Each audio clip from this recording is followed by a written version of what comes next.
Assalamu alaikum warahmatullah. So could this be the worst gardening year that I've ever had? I'll take you on a little tour around what we've got and what we've got planted and things that I'm going to try and do to recover it. The first thing on my list is to get some compost harvested, because even though it's late on in the season, there's still things to pot up and there's still things that we'll get a harvest from even if it's a little bit later. Beautiful, look at that beautiful lush compost, absolutely full of life as well. Straight after our garlic harvest, we've planted loads of things into this top garden. So we've got the broad beans coming up to harvest time. Some of them are looking quite good actually, they're ready to pop. So I think a few of them will need picking. Let's have a look, let's pick one and just have a look and see what we've got inside one. That one looks quite nice. Let's see what's inside that. Look at the size of it, absolutely gorgeous. Yeah, look at that.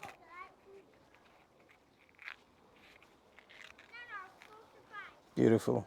I love the way these broad beans are in, they're almost like in little blankets. But straight after our garlic harvest, what we've done is we've planted loads of tomatoes into here. We've got the broad beans, and you might be wondering why this pumpkin's growing upwards instead of across the ground. Slugs. This year the rain has been absolutely relentless. We've had so much rain coming down and that's held the garden back so much, and slugs are just destroying everything. So just to give, we've got some flowers that are about to mature, so just to give them a chance, we've got it on, lifted it off the ground where the slugs can't get it. Once those fruits start to mature and toughen up a little bit, then we'll let it run across the ground, and that way the slugs won't be as dangerous to them. So straight in after the garlic, we also got loads of tomatoes in, and it's important to come around and make sure you're pruning your tomatoes regularly, because within a couple of days they can turn into monsters. And if you want to try and grow them on a single stem, it's absolutely essential to prune them. And anything that's going to be down next to soil level, make sure you get all those leaves off, because you want a bare stem at the bottom. So anything that's, yeah. Should I put it inside? Yeah, take it inside. So that's going to need staking up now. And that way anything that's close to the ground isn't getting soil splash and catching disease. We'll just carry on growing it up. So that's going to need a support. So straight in after the garlic, we've got tomatoes in, we've got pumpkins in, and we've got the broad beans that were planted in amongst the garlic that are ready to harvest. And once they come to maturity, we'll take them out and just leave the plants on the surface as a mulch. Everything's just way behind because the season's just been so slow and so wet and so rainy. So this time last year, my aubergine plants were probably this high. And they were all growing outside nice and healthy. And these are the state of my aubergine plants this year. So they're not the healthiest or the strongest. But I'm hoping to be able to have a good harvest off these even now. So what I will do is anything, again, like at the soil level, just clear some of that space off at the bottom, just so there's plenty of airflow around the base. See that damage there? That's all as a result of soil splash. But because it's been so cold, the plants haven't had a real chance to get going. So like with these tomatoes here, I'm just going to take out the suckers and take out the lower leaves, so I have a nice clean stem and the plants can grow upwards. I'll leave the leaves at the top, but I want plenty of airflow around the bottom. But we are making some positive signs. There's some tomatoes that are starting to mature. I'll continue to just weed around them from anything that does grow in excess. So we've got the globe artichokes that we're growing, but we don't really do anything with these. They make really pretty flowers and they're absolutely amazing for bumblebees or honeybees or whatever, any other type of bee that might come around. All down here we've got more tomatoes. Sometimes if you're smart about it, you can actually just get a tomato plant to grow around the cane and just wind it up. But you could also do what I just did and snap that leaf, so that leaf better come off. But otherwise just tie it in and it's a nice and simple job. Normally by this time the garden is so lush and everything's just so in bloom, and there's fruit and tomatoes ripening and everything. We're starting to get tomatoes ripening, but we're normally way beyond this point. It's just really slow. I was hoping to have this end of the garden nice and tidy, nice and ready, and be able to plant in here. But it's turned into a bit of a storage area. We've got all the way from the kids' bikes to hay in that shed back there, to all sorts. It just needs tidying up. But there's some potato buckets back there that are ready to harvest. Let's see, we might even harvest one of those today and plant us some more in its place. But all of this is in amongst the flowers, and you've got plants and bees and pollinators coming in, feeding off the flowers, pollinating the plants, pollinating the tomatoes, and everything's just working in tandem together. But we've just not had the weather on our side this year. So hopefully we'll get a decent August, end of July, August, and we'll start catching up and making some good progress. This is the one greenhouse that's absolutely packed. We've got chilies everywhere, so these danumoris absolutely on fire. So Gaz Oakley was up here and he managed to eat those when they were quite young, but he quite enjoyed them actually. They weren't too bad. But we've got the nagas coming in now into flower. I think the overwintered ones are in the other greenhouse. I've got a peach tree back there with peaches on it, and I've got a snake gourd climbing up the peach tree, and it's going to climb up across here, and then a mix of hyacinth beans. I'll give this a little prune as well, so it just looks a little bit tidier and lets a bit more light in. I need to build some kind of frame for this guy, because we had an arch across the top of here last year, and we had bottle gourds hanging down, but this year that arch has collapsed, so I need to do something about building that again. Unless I let the guy grow across the hedge like I did with the fig gourd last year. So even now I've got these little chili plants. They're only small, but they're coming into bloom and they're putting on some nice flowers. And I've got some slightly bigger pots that is going to be worth potting these guys up into. Let me find some bigger pots. I said I had some slightly bigger pots. Got the rough compost back here. And let's get this rough compost to form the bottom. So this is stuff that you saw me sifting, but I didn't sift this level. So it's all the stuff that, without sifting it, straight into the bottom. And then we get the finer stuff higher up.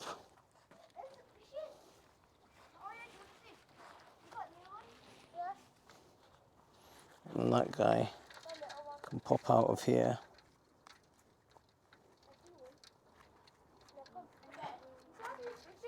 There we go. Good root ball into there.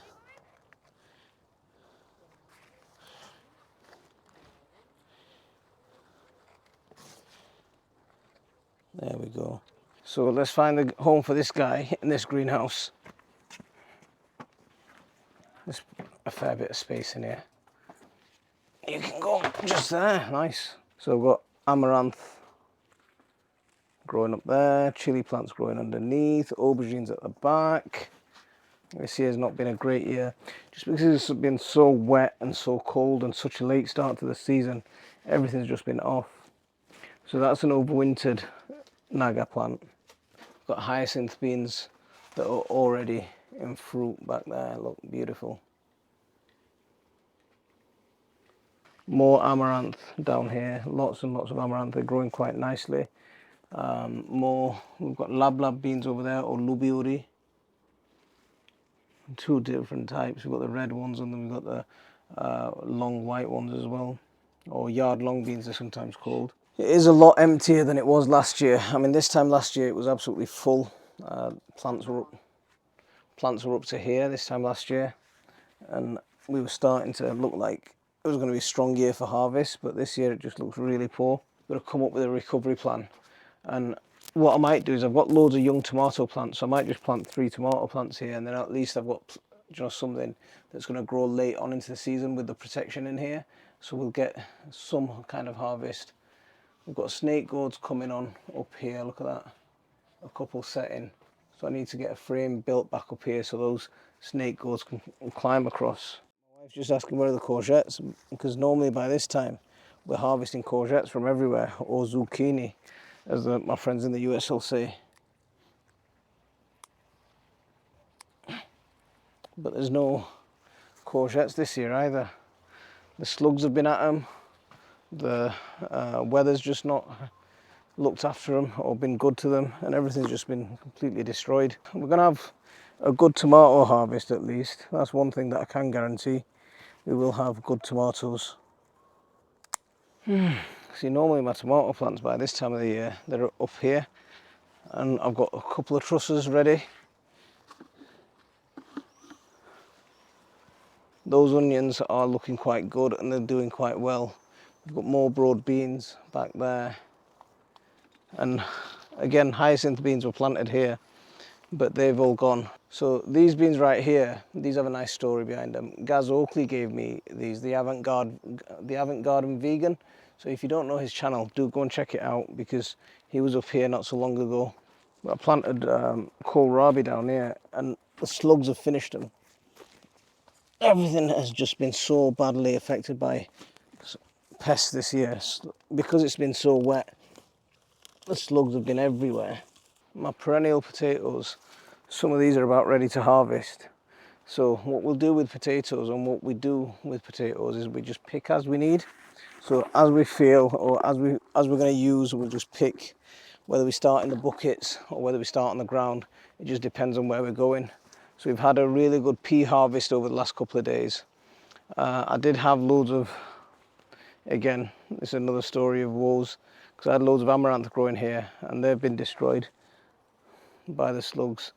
Some of it survived, but the bed that I grew here, so just after I planted it, they started growing, and then we came with a really hot weather, and then straight after the hot, it came with really loads and loads of rain, and all the slugs came out and just completely wrecked it all. But my bean arch is looking nice as always.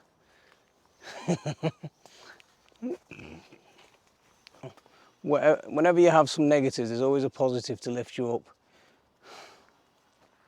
Another awesome apple season. I think what I'll do at the end of this season is I'll take a few of these long poles out of some of these apple trees and trim them back, and then these poles can be used to grow things up next year. So yeah, we'll multi-purpose everything. So use the trees to grow the timber, to grow your other plants up next year. So we've been harvesting peas these last few days. We've had a good pea harvest, actually, a really good pea harvest.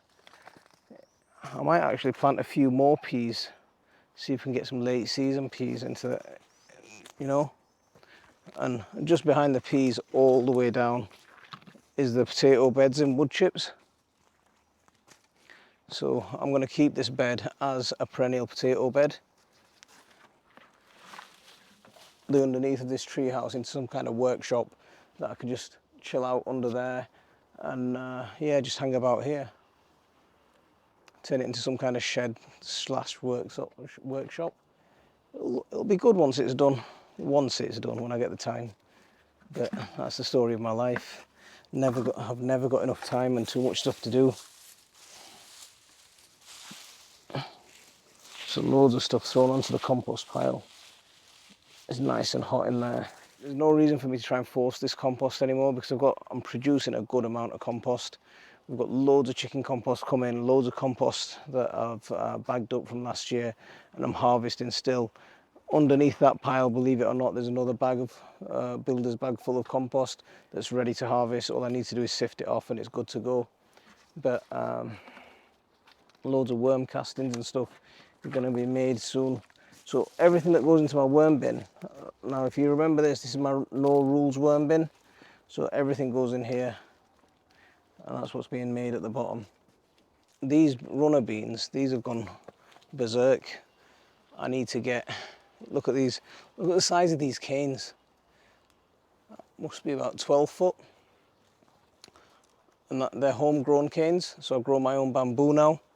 I need to build another arch here, so we can have a nice arch like that just here, and we can have the beans with a bit more support. I think it might be time for that cherry tree to have a prune this year. So I'll do that maybe in August, and this plum tree as well. With stone fruit, it's always best to do the prunings, any prunings that you do should be done in the summer. They shouldn't be done in the winter like apples and pears. The weather's just not helping us this year at all. The rain is coming down in torrents, and then we're getting, real scorching days of heat, and then not spitting down with rain and not enough rain. So after a really wet winter and a really, really wet spring, it's coming up to a bit of a cold, dry summer, which is just not helping us. So you look at the damage on these lower leaves, that's got nothing to do with blight. That's all come from soil splash. You know, you water or the rain comes down, the soil gets onto the leaves and the leaves start getting disease. And that sort of thing is what we want to avoid by getting rid of these lower leaves. Really important to get rid of the lower leaves on tomatoes. Hopefully these courgettes will give you something soon. They're starting to flower, so hopefully, fingers crossed, you will get your courgettes.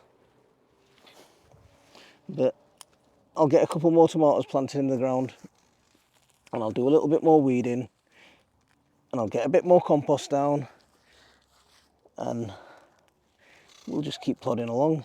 We'll make good of this season. Come August, we'll see a transformation. So I'm going to leave it there for this one. Assalamu alaikum wa rahmatullah.